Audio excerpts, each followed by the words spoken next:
I want to talk today about naming inorganic compounds. And there are actually different rules for naming molecular compounds versus ionic compounds. So the first thing we actually need to do when we do this is we need to decide whether or not we're dealing with a molecular compound or an ionic compound. And the way we make that decision is we look and we say, does the compound contain a metal and a nonmetal together? If the answer is yes, then we've got one additional question we have to answer. Can the metal have more than one charge state? Because if that is the case, then we have to account for that. So, for instance, let's assume that the metal does not have more than one charge state. We simply state the name of the metal, and then we do the same for the nonmetal, but we drop the last syllable of the element's name and replace it with IDE. For instance, the compound between magnesium and chlorine.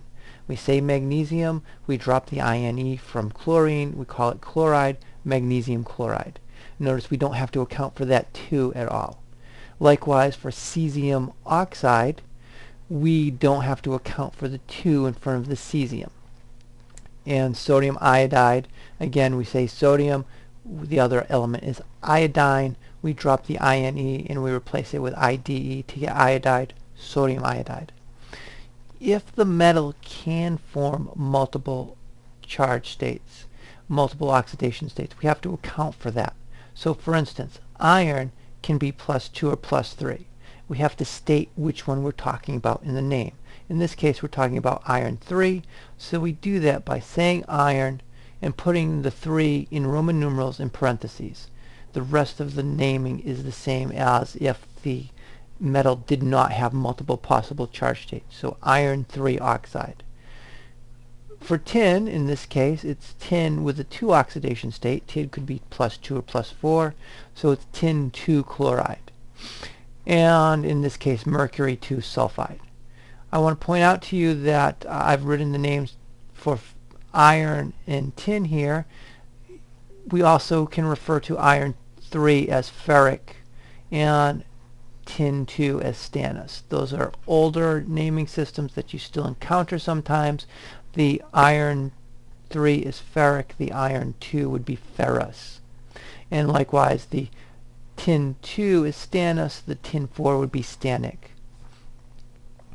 If we're dealing with molecular compounds, what we do is we write the nonmetal, the first nonmetal, followed by a prefix indicating the number of atoms of the element that comes first, and then we do the same thing for the second nonmetal, but again we end it in IDE just like we did for the ionic compounds.